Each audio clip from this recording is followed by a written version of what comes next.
Here is our Microdynamics Mega 40V, and this one is equipped with FANUC. So here I can show you our HMI. If we go here, we have a tool magazine. It helps you set up like the heavy tool or oversized tool. Then the next one is tool measure. It's gonna make you measure the tools quicker than on the standard FANUC machine. Next one is measuring the workpiece. It's gonna help you find the center of your workpiece or the corner. File manager to copy the programs from the machine to the USB or from USB to the machine.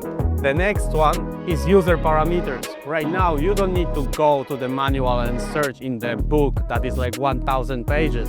You can just go here and everything is segregated by ATC, coolant and stuff like this. The last one is system info. Here, as you can see, it's our HMI version and PLC version. One good thing about this is you can always upgrade our software.